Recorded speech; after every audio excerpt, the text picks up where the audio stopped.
Hello दोस्तों, मेरा नाम है ऋषि कदम और आप देख रहे हो learn with Rishi sir YouTube channel. चलिए वीडियो में आगे बढ़ते हैं और सारी चीजों को स्टेप बाय स्टेप समझते हैं।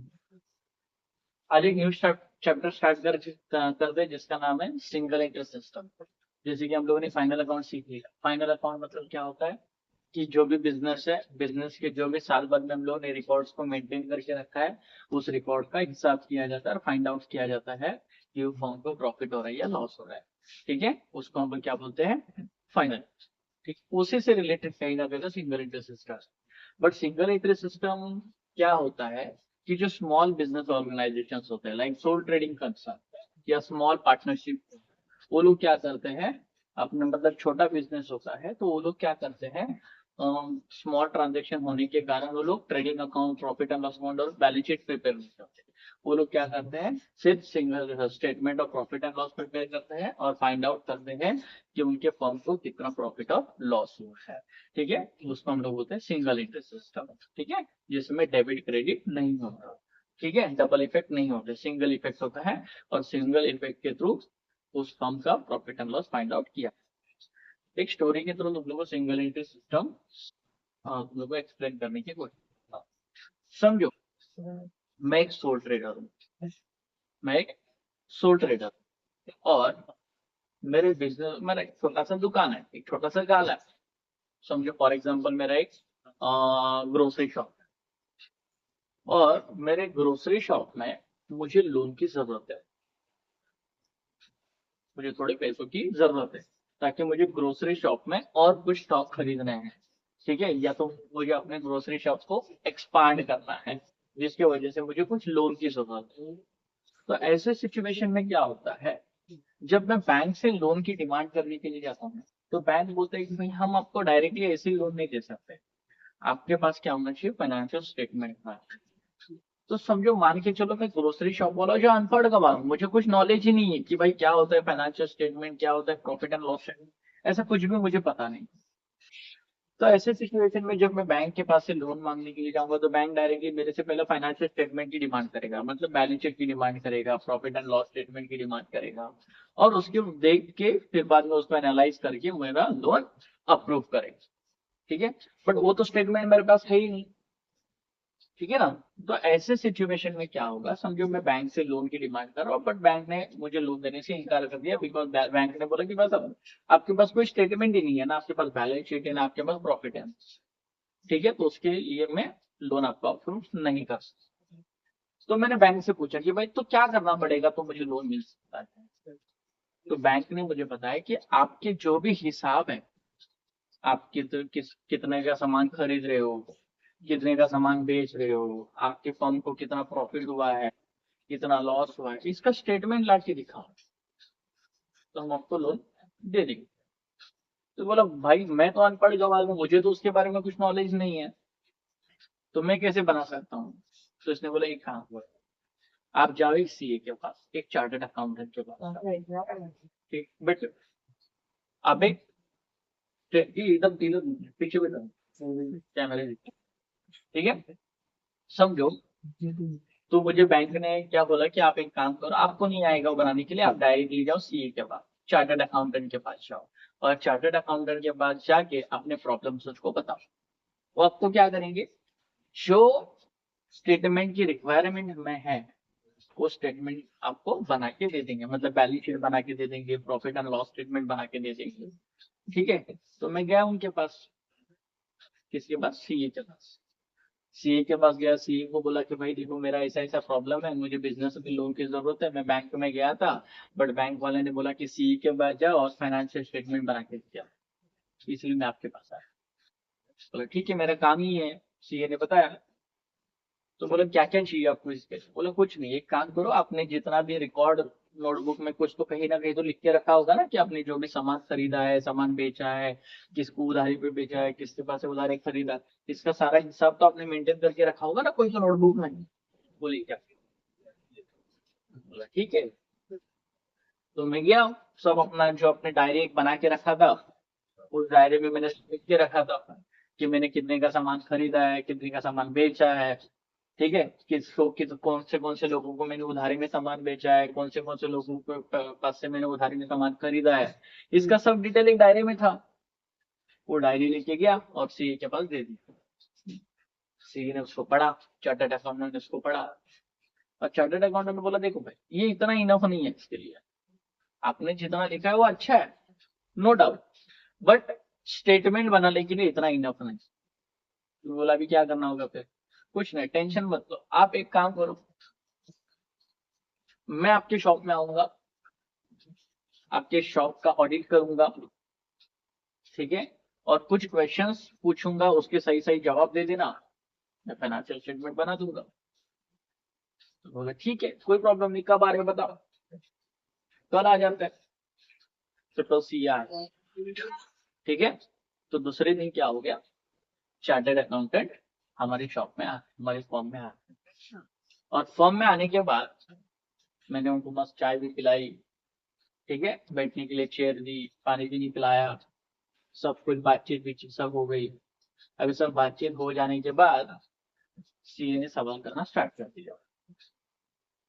तो मैंने क्या किया, सीए ने क्या किया पता है, सीए ने एक फॉर्मेट, एक नोटबुक ले ली और नोटबुक में एक फॉर्मेट बनाना स्टार्ट किया। अभी सीए ने मुझे एक क्वेश्चन पूछा कि आपको याद है क्या कि आपने जब बिजनेस को स्टार्ट किया था तो कितने अमाउंट को लेके स्टार्ट किया था, कुछ याद है क्या? बोला नहीं सर, मुझे इतना कहाँ से याद रहेगा सर, 20 साल से मेरा दुकान है, 20 साल का कहाँ से, मुझे कल क्या खाया वो याद नहीं, 20 साल का कहाँ से याद है कि, ठीक है। तो बोला कोई बात नहीं, चलो कोई प्रॉब्लम नहीं है, मैं कुछ क्वेश्चंस पूछूंगा उसके जवाब देते जाना, ठीक है। तो मैंने सीए ने क्या किया, एक बैलेंस शीट बनाई, जिसको नाम दिया बैलेंस शीट। पता है ना बैलेंस शीट क्या होता है? Balance sheet is the financial statement to showing the financial position of the company. मतलब बैलेंस शीट एक फाइनेंशियल स्टेटमेंट है जो कंपनी का फाइनेंशियल पोजीशन शो करती है, उसको हम लोग बैलेंस शीट कहते हैं। तो उसने बैलेंस शीट बनाई है, एक साइड पे लिखा लाइबिलिटी और एक साइड में लिखा एसेट, यहाँ पे लिखा अमाउंट रुपीज और यहाँ पे लिखा अमाउंट, ये लिखिए।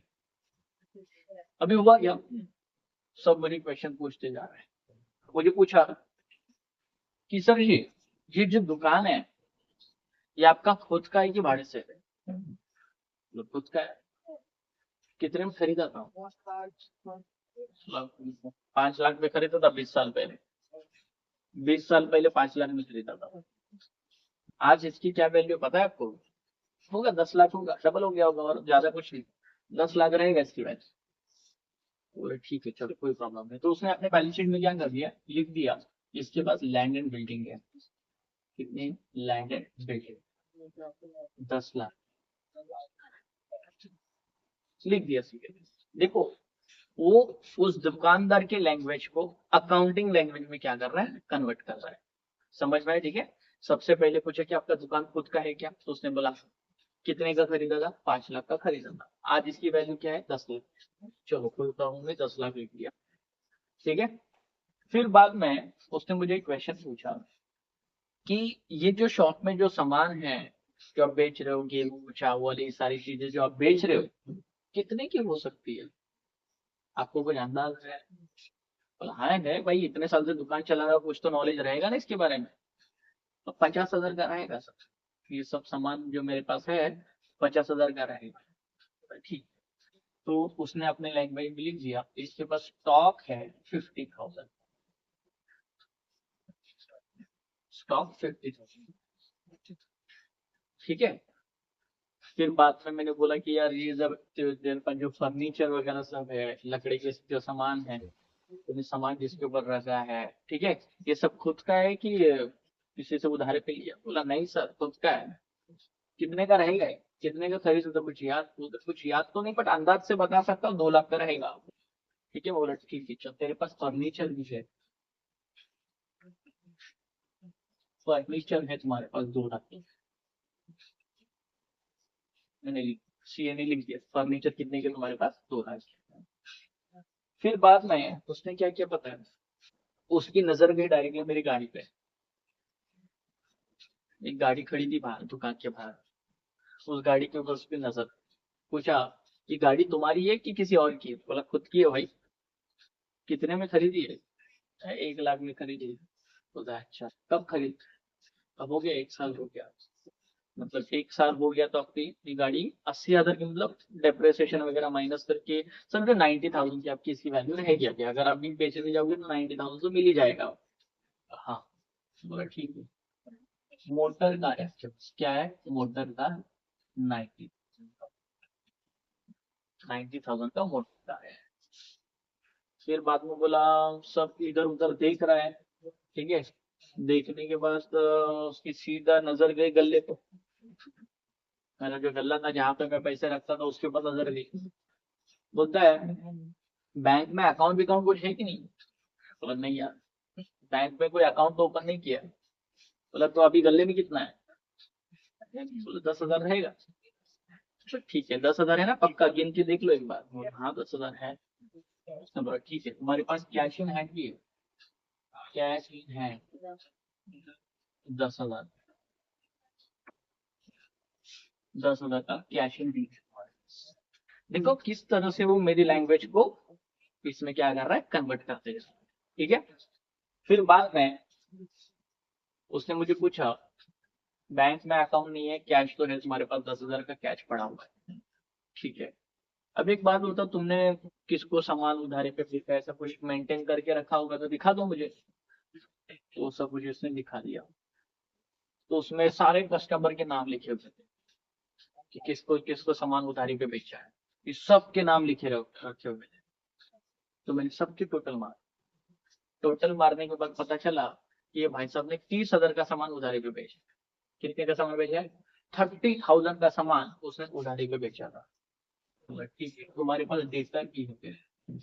डेटर मतलब कस्टमर, जिसको उधारी पे सामान बेचे, उनको हम लोग बोले कस्टमर, डेटर। ठीक है। तो डेटर से टोटल 30। और एक लिस्ट उसमें मिली मुझे। बोले ये किसकी लिस्ट है? बोले सर ये लिस्ट उसकी है जिसके पास से मैंने सामान उधारी पे खरीदा। बोला अच्छा, तूने किसी से सामान खरीदा? बोला हाँ। कितने का रहेगा? टोटल करके देख लो। तो मैंने टोटल किया तो पता चला 10,000 की टोटल है। 10,000 का सामान इस भाई साहब ने उधारी पे खरीदा। ठीक है। बोला ठीक है चलो। तो इधर लिख दिया क्रेडिटर। क्रेडिटर, क्रेडिटर मतलब जिन्होंने इनको गुड्स क्या कर दिए, सप्लाई किया ऑन क्रेडिट बेसिस। ठीक है। उधारी के बेसिस पे किसी और ने कंपनी को, इस फर्म को भी क्या किया है, गुड्स बेचा हुआ। तो ये कंपनी उस फर्म के लिए क्या बनेगी, लाइबिलिटी। ठीक है। फिर बाद में मेरी नजर गई लाइट के ऊपर, लेबर के ऊपर। तो उसके बारे में कुछ क्वेश्चन करना चालू कर दिया मैंने। मैंने पूछा, ये लाइट का बिल टाइम टू टाइम भरते कि नहीं भरते? हाँ बताओ सर। हाँ ये महीने का बाकी है, अभी तक भरा नहीं है। बोला क्यों नहीं भरा? कुछ नहीं सर, टाइम नहीं मिला भरने के लिए, भर दूंगा। बोला अभी तक तो भरा नहीं है ना? बोला नहीं भरा है। ठीक है। बोला ठीक है, तेरे पास आउटस्टैंडिंग नहीं है फिर क्या है? Outstanding, outstanding electricity bill. Outstanding electricity bill भी है तुम्हारे पास। कितने का बिल है? तो 2,000 का बिल है। ठीक है।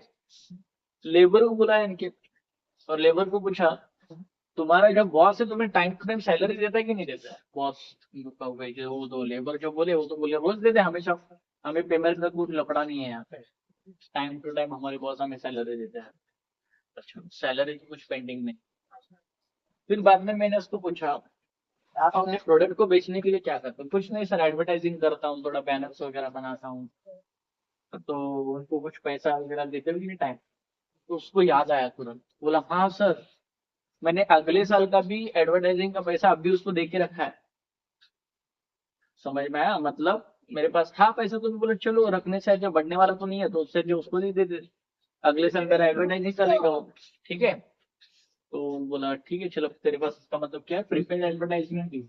तो इधर है क्या है, एसेट है, प्रीपेड एडवर्टाइजमेंट। कितना दिया था? तो उसने बोला सर 5,000 दिया था मैंने। 5,000 दिया था। बोला ठीक है सर, 5000 प्रीपेड एडवर्टाइजमेंट भी है, ठीक है। फिर बाद में इतना सब हो जाने के बाद मैं बोला और कुछ दिख तो नहीं, सब मैंने क्या किया, वहां पे ऑडिट किया तो मुझे और कुछ दिखा नहीं वहां पे। ठीक है चल अभी एक काम कर, मेरा काम हो गया है, ठीक है, तो इसका मैं टोटल कर,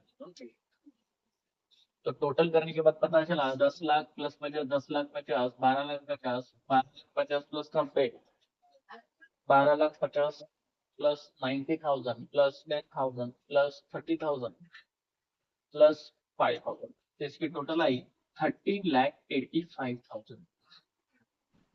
13,85,000, इसमें से मैंने लाइबिलिटी 12,000 क्या कर दिया, 13,73,000। सर इधर लिखना है 13,85,000, 13,85,000, उसमें से मैंने 12,000 क्या कर दिया माइनस, तो बैलेंस मेरा 13,73,000, 13,73 इतना बैलेंस है। तो भाई ये इसको मैं मान के चलता हूँ ये तुम्हारा कैपिटल, ये क्या है, 13,75,000 तुम्हारा क्या रहेगा, कैपिटल रहेगा, ऐसा मैं मान के चलता हूँ, ठीक है। फिर बाद में बोला तो दुकानदार खुश हो गया, बोला सर हो गया काम, मैं बोला नहीं, काम तो अभी भी बहुत बाकी है, ठीक है। मैं वापस कुछ टाइम के बाद आऊंगा तुम्हारे पास, और उस टाइम भी आपके कुछ क्वेश्चन ऐसे ही पूछूंगा, ठीक है, उस टाइम भी ऐसे ही कुछ उसके जवाब दे, बस ठीक है। बट जाते जाते आपको एक काम देके जाना है। बोला क्या, बोलता अभी तक तुमने जो जितना भी मुझे हिसाब दिया ना एकदम परफेक्ट दिया, बट एक चीज अभी और रिकॉर्ड लेकर रखना। मुझे बोला कि ठीक है, मैं बोला ठीक है क्या रिकॉर्ड रखना है, बोलता है मैंने उसको कुछ क्वेश्चन पूछा, बोला लेता है, तो हाँ सर लेता हूँ कभी कभी, रोज लेता है कि कभी कभी लेता है, उसने बोला सब रोज लेता है, तो पैसा कहाँ से लेता है, कुछ नहीं सर गले से निकालता हूँ थोड़ा पैसा, और पैसे से थोड़ा ले लेता हूँ रोज, ठीक है। बोला, ठीक है तू ले कुछ प्रॉब्लम नहीं है, लिमिट में ले, बट जो भी ले रहा है ना उसको लिख के रख कि मैं रोज कितना पैसा, बराबर ठीक है, वो लेने की चीज है। ठीक है, कितना पैसा ले रहा हूँ उसको क्या कर, रिकॉर्ड करके रख। तेरा पर्सनल मामला है उसमें मैं इंटरफेयर नहीं करूंगा, बट जो भी तू अपने बिजनेस में से पैसे निकाल रहा है अपने पर्सनल चीजों को खर्चे करने के लिए, ठीक है, उसको लिख के रख, बस बस इतना काम, ठीक है। एक और बात ध्यान में रख, अगर समझ तो और कुछ पैसा अगर इसमें इन्वेस्ट करता भी है अपने बिजनेस में, जिस टाइम कर रहा है, जिस तारीख को कर रहा है, वो भी लिख के रख, नेक्स्ट टाइम आऊंगा तेरा बता दूंगा तेरा प्रॉफिट कितना है, ठीक है। तो ठीक है सर कोई प्रॉब्लम नहीं है, तो सब उसने क्या कर दिया, जैसे मैंने बताया था वैसे लिख के रख दिया। कुछ टाइम के बाद, कुछ दिन के बाद, कुछ मंथ के बाद मैं उनके पास वापस से आया, मतलब आज वापस ऑडिट करूंगा। ऑडिट करने के बाद मैंने क्या किया, वापस से एक बैलेंस शीट बनाया, वापस से बैलेंस शीट, ठीक है। और बैलेंस शीट में यहाँ पे लिखा लाइबिलिटी रुपीज, एसेट्स रुपीज के बाद, ठीक है। और मैंने उसको कुछ और क्वेश्चन पूछने स्टार्ट कर दिए। क्या क्वेश्चन पूछे, मैंने उसको पूछा कि तूने पिछले टाइम जो मुझे बताया था लैंड एंड बिल्डिंग है तुम्हारे पास 10 लाख का, इधर तुम्हारे एरिया में उसका भी क्या रेट चालू रहेगा, सर 1 लाख तो बढ़ गया होगा आराम से, क्योंकि लैंड एंड बिल्डिंग आपको पता है सर उसकी वैल्यू कभी कम होती नहीं है, उसकी वैल्यू हमेशा बढ़ती रहती है, खास करके मुंबई में तो, ठीक है, तो उसकी वैल्यू हमेशा क्या होती है, बढ़ती रहती है। तो मेरे भी ऑब्वियसली दुकान की वैल्यू क्या हो गई होगी, बढ़ गई होगी, 11 लाख हो गई होगी सर, ठीक है। अभी तुम्हारे पास जो लैंड एंड बिल्डिंग है मैं मान के चलता हूँ 11 लाख की, 11 लाख की है, ठीक है। फिर बात कर, मतलब बोला अभी तुम्हारे पास जो स्टॉक पड़ा है, जो सामान जो पड़ा है कितने का रहेगा, सब थोड़ा और खरीदा था मैंने सामान, कुछ बेचा भी है, बट अभी सब कैलकुलेशन करके बताओ तो सर मेरे पास 70,000 का तो रहेगा स्टॉक, ठीक है तेरे पास अभी 70,000 का स्टॉक, 70,000 का हमारे पास स्टॉक है। मतलब फर्नीचर कुछ खरीदा है कि उतना ही है?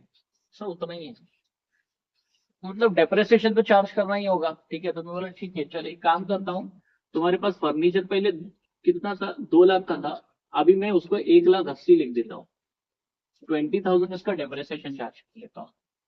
ठीक है, ऑब्वियसली तुम लोग ने यूज किया, मतलब उसकी वैल्यू क्या होनी है, अभी कम होनी है, तो फर्नीचर की डेप्रिसिएशन चार्ज कर ले, उसकी वैल्यू हो गई 1,80,000। फिर बाद में मैंने पूछा मोटर कार है कि बेच दिया, बोलता है ना सर मोटर कार, मतलब मोटर कार भी लिख दिया। फिर तो मोटर कार की इसकी वैल्यू हो गई थी 80,000 डेप्रिसिएशन के साथ। ठीक है, ये भी मतलब कैश इन हैंड अभी गले में कितना पड़ा है, कुछ नहीं सर 30,000 है मेरे पास, तो कैश इन हैंड लीजिए,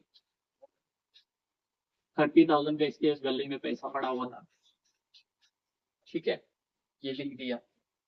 बोला अभी तो बैंक में अकाउंट भी मैंने ओपन किया कि नहीं, बोला हाँ सर ओपन तो किया है, दिखा ना जरा पासबुक दिखा, तो पासबुक देखा तो बोला इसके बैंक में भी 50,000 पड़े हुए हैं। कहाँ पे पैसे पड़े हुए हैं, बैंक में। तो बोला ठीक है, अभी तूने बैंक अकाउंट भी ओपन किया है, समझदार हो गया इंसान, ठीक है ना, तो कैशड बैंक भी लिख दिया, कैशड बैंक 50,000।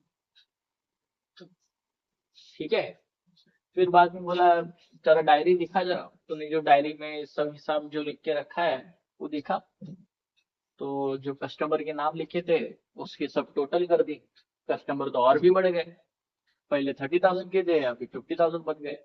ठीक है, बोला ठीक है चल अभी मेरे जो डेटर है 50,000 के डेटर्स 50,000। ठीक है, फिर बाद में बोले बोला तेरे जो एडवर्टाइजमेंट का पैसा कवर हुआ कि नहीं, बोलता हाँ सर हो गया, उसने मेरा एडवर्टाइजिंग कर दिया, अभी कुछ उसके पास मेरा पैसा पेंडिंग नहीं है, तो कोई दिक्कत नहीं, मतलब अभी तरफ पेड एडवर्टाइजमेंट नहीं है। ठीक है, तो जो डायरी थी उस डायरी में जो लिस्ट बना के रखा था, उस लिस्ट में से किसके किसके पास से उधारे में सामान खरीदा है वो भी लिस्ट थी, तो उसका भी जरा टोटल किया, टोटल करने के बाद पता चला कि क्रेडिटर भी 25,000 था, क्रेडिटर कितना है 25। ठीक है, फिर बाद में क्रेडिटर का टोटल 25,000 मिल गया। बोला लाइट का बिल भरा कि नहीं भरा, बोलते हाँ सर लाइट का बिल तो भर दिया, बट अपने लेबर को पगार नहीं दिया सर। बोला क्यों नहीं दिया, बोलते सर थोड़ा फाइनेंस का इस प्रॉब्लम था, इसकी वजह से मैंने अभी लोगों को पेमेंट नहीं किया।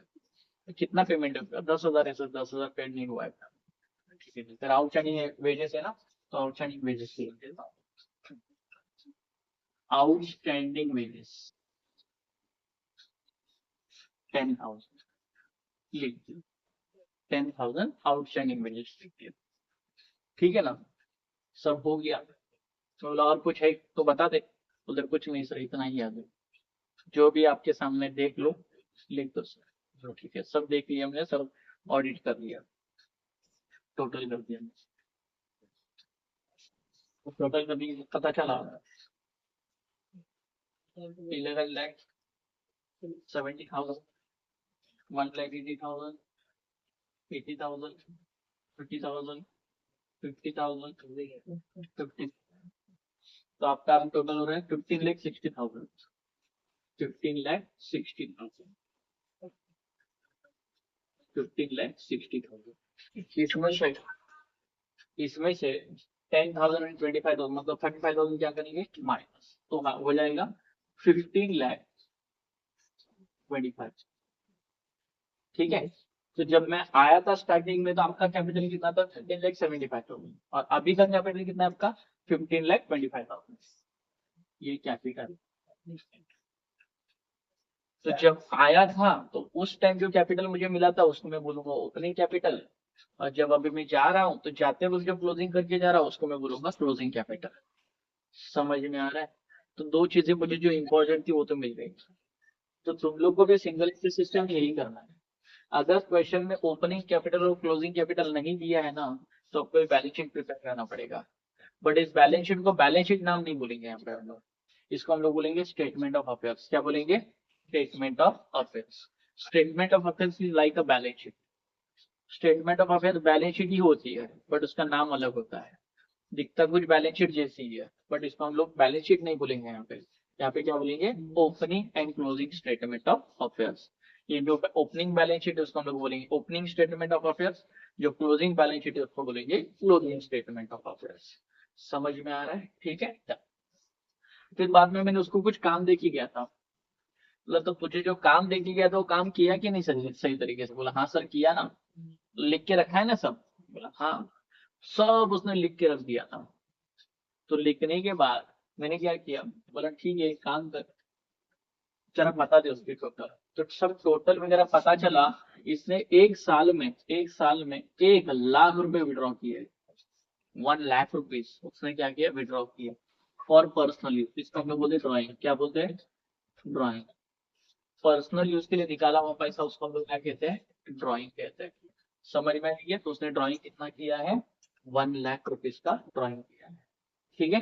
प्लस और कुछ पैसा निकाला है, विड्रॉ किया तो बता दे मुझे। बोला सर निकाला तो नहीं है, बट मैंने बिजनेस में 50,000 रुपए ऐड किए हैं। बोला कैसे? बोला सर क्या हुआ ना, बीच में मेरी शादी हो गई है।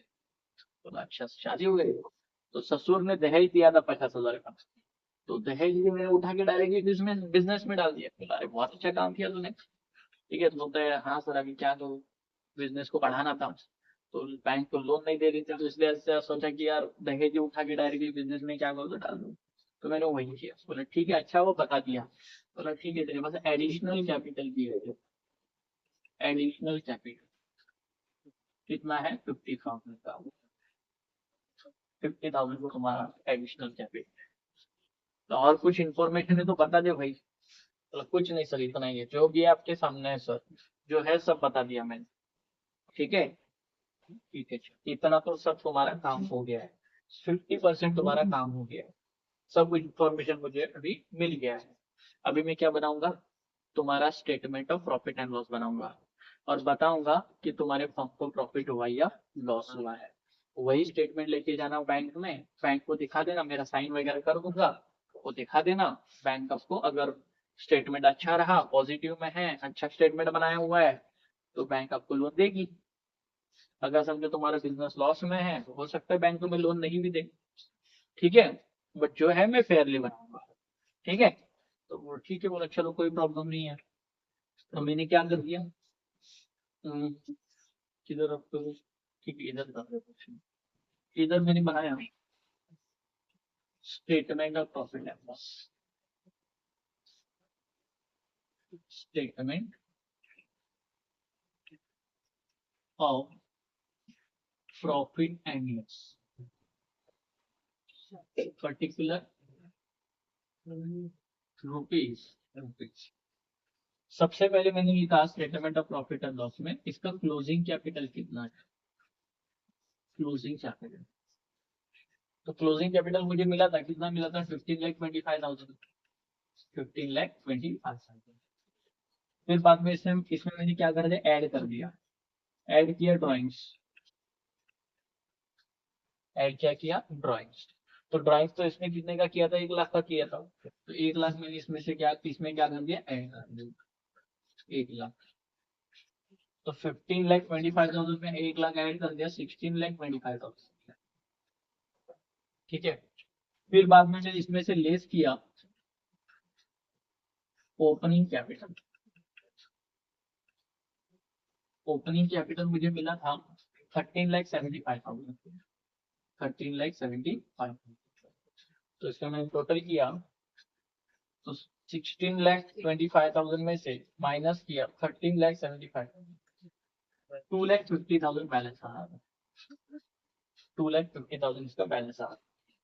फिर बाद में मैंने इसको बजट देना, एडिशनल कैपिटल दिया ना, तो इसको भी मैं क्या कर देता हूँ, इसमें से माइनस कर देता हूँ। तो एडिशनल कैपिटल को मैंने क्या कर दिया, माइनस कर दिया। एडिशनल कैपिटल जो कितना था, 50,000 का था।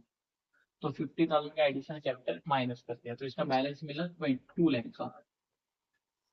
2 लाख का इसका बैलेंस आ गया। तो ये जो 2 लाख का जो बैलेंस आया ना, इसको हम लोग बोलते हैं ग्रॉस प्रॉफिट। क्या बोलते हैं, ग्रॉस प्रॉफिट। या तो इसको हम लोग बोलते हैं ट्रेडिंग प्रॉफिट। Trading profit. ठीक है। फिर बाद में मैंने पूछा कि भाई कुछ डेप्रिसिएशन वगैरह चार्ज बोलते सर अभी तो फिलहाल मत करो सर, ऑलरेडी मेरा देखो प्रॉफिट किधर तक आ गया, 2 लाख तक आ गया। ठीक है, ठीक है, अभी ऑलरेडी आपने यहाँ पे चार्ज कर दिया ना सर, छोड़ दो अभी। ठीक है, बोला ठीक है सर। अगर समझो चार्ज करना भी है तो अभी यहाँ पे हम लोग क्या करेंगे, यहाँ पे ऐड करेंगे जो भी इंटर, अभी यहाँ पे मैं कंटिन्यू कर रहा हूँ क्योंकि यहाँ पे नीचे बहुत हो रहा है, तो यहाँ पे कंटिन्यू कर रहा है। ठीक है, इसको हम लोग क्या बोलेंगे, ग्रॉस प्रॉफिट और ट्रेडिंग प्रॉफिट। अगर समझो बोला है कि इंटरेस्ट ऑन ड्राइंग भी है, अगर एडजस्टमेंट में बोला हो कि भाई जो उसने ड्राइंग निकाला है, मतलब पर्सनल इसके लिए जो पैसा निकाला है, हो सकता है उसका फर्म उसके ऊपर इंटरेस्ट भी चार्ज करे। ठीक है, तो अगर इंटरेस्ट चार्ज हो रहा है ना, तो इंटरेस्ट को भी क्या करो इसमें ऐड कर दो, interest on drawing, interest on drawing. But बच्चे एक ध्यान में रखना, इंटरेस्ट ऑन ड्राइंग अगर कुछ मंथ नहीं बोला है कि कितने मंथ का इंटरेस्ट ऑन ड्राइंग है, तो हमेशा एज्यूम करना है 6 महीने का। कितने महीने का? 6 महीने का। अगर क्वेश्चन में नहीं बोला है इंटरेस्ट ऑन ड्राइंग कितने महीने का है, तो हम लोग एज्यूम करके चलेंगे 6 महीने का इंटरेस्ट ऑन ड्राइंग हमें चार्ज करना है। समझ में आया? ठीक है, तो इंटरेस्ट ऑन ड्राइंग यहाँ पे चार्ज करना है। फिर बाद में उसमें लेस करो, अगर बोला गया है क्वेश्चन में interest on capital, interest on capital, तो इंटरेस्ट ऑन कैपिटल मतलब बच्चों दो ही कैपिटल के ऊपर इंटरेस्ट निकलता है, एक तो ओपनिंग कैपिटल और एक होता है एडिशनल कैपिटल। ओपनिंग कैपिटल के ऊपर तो पूरे साल का इंटरेस्ट चार्ज होगा, बट एडिशनल कैपिटल हम लोग उतने ही मंथ का इंटरेस्ट चार्ज करेंगे जब उसको हम लोगों ने एडिशनल कैपिटल इन्वेस्टमेंट किया है। जैसे कि फॉर एग्जांपल हमारा अकाउंटिंग ईयर स्टार्ट होता है 1 अप्रैल से, बट हम लोग ने 1 अक्टूबर को एडिशनल कैपिटल लाया है। ठीक है, तो एडिशनल कैपिटल ला के कितना महीना गया उस ईयर में, 6 मंथ हो गए बराबर। तो एडिशनल कैपिटल के ऊपर 6 महीने का इंटरेस्ट चार्ज किया जाएगा। ऐसा कोई फिक्स नहीं है, देखना है पहला कि कब एडिशनल कैपिटल लाया है, उसके हिसाब से हमें इंटरेस्ट चार्ज करना है। ठीक है, फिर बाद में उसमें से लेस करेंगे, अगर कोई डेप्रिसिएशन चार्ज करना हो या कुछ बैड डेप्ट या कुछ आरटीडी, आरडीडी, तो डेप्रिसिएशन है, बैड डेप्ट है, आरडीडी है, वो सब क्या करेंगे माइनस। माइनस करने के बाद फाइनली आएगा ना, इसी को हम लोग बोलेंगे net profit and loss, net profit and loss, ये बोलेंगे। And net profit and loss is the final profit, is the final profit and loss of that firm. समझ में आया? ठीक है, बट इस क्वेश्चन में इधर तक ही दिया है बराबर, यहाँ पे नहीं बोला है कि इंटरेस्ट ऑन ड्राइंग निकाल, ना इंटरेस्ट ऑन कैपिटल बोला है, कुछ भी नहीं बोला। इंटरेस्ट ऑन एडिशनल कैपिटल भी बोल सकते हैं बच्चों कभी कभी, इंटरेस्ट ऑन एडिशनल कैपिटल। तो इंटरेस्ट ऑन एडिशनल कैपिटल भी क्या करना है, माइनस कर, less interest on additional capital. अगर इंटरेस्ट ऑन एडिशनल कैपिटल भी बोले तो क्या करना है, माइनस करना है। ठीक है, बैंक डेप्ट आरडीडी वगैरह कुछ दिया हो तो उसको भी क्या करना है, माइनस करना है। और एट द एंड जो बचेगा ना, तो जो भी बैलेंस आएगा उसी बैलेंस को हम लोग कहेंगे net profit and loss of that firm. समझ में आया? ठीक है, उस फर्म का नेट प्रॉफिट और लॉस। आई होप समझ में आ गया होगा सिंगल लेटर सिस्टम क्या है। ये फॉर्मेट बचेगी, जो फॉर्मेट तुम लोग को statement of profit and loss का बता रहा हूँ ना, ये फॉर्मेट फिक्स है, कोई भी समझ है सिंगल लेटर सिस्टम में आपको यही फॉर्मेट बनाना है। अगर हम टेक्स्ट बुक में देखोगे तो अलग अलग क्वेश्चन के लिए अलग अलग फॉर्मेट बनाए हुए हैं। ठीक है, बट वो आपको जरूरी नहीं है, मैं जो कॉमन फॉर्मेट बना रहा हूँ वही फॉर्मेट तुम लोग एग्जाम में बनाओ। ठीक है, कोई भी क्वेश्चन क्यों ना आ जाए, इसमें आपको डेबिट क्रेडिट का मगजमारी नहीं करना है। समझ में आ रहा है कि नॉर्मली करना ना, यहाँ पे डेबिट क्रेडिट और इसका कोई डबल इफेक्ट, एक इफेक्ट जैसे कि हम लोग फाइनल अकाउंट में दे रहे थे, एक इफेक्ट डेबिट में तो दूसरा इफेक्ट क्रेडिट में, ऐसा कुछ यहाँ पे होने वाला नहीं है। और एग्जाम में हो सकता है तुम लोग 10 मार्क्स के लिए क्वेश्चन आए, बहुत इजी चैप्टर है, हाई स्कोरिंग कर सकते हो। ठीक है, समझ में आ रहा है? तो बहुत इजी चैप्टर है। नेक्स्ट लेक्चर हम लोग क्या करेंगे, उसके ऊपर क्वेश्चन सॉल्व करेंगे। समझ में? ये फॉर्मेट अच्छे से ध्यान में रखना। सबसे पहले क्लोजिंग कैपिटल, उसमें ऐड करेंगे ड्राइंग, प्लेस करेंगे ओपनिंग कैपिटल, प्लेस करेंगे एडिशनल कैपिटल, जो मिलेगा उसको हम लोग क्या बोलेंगे, ग्रॉस प्रॉफिट या तो ट्रेडिंग प्रॉफिट। उसमें ऐड करेंगे इंटरेस्ट ऑन ड्राइंग, प्लेस करेंगे interest on opening capital, place करेंगे interest on additional capital, place करेंगे डेप्रिसिएशन, बैड डेप्ट, आरडीडी, जो फाइनली मिलेगा उसको हम लोग बोलेंगे नेट प्रॉफिट और loss of that company, that firm.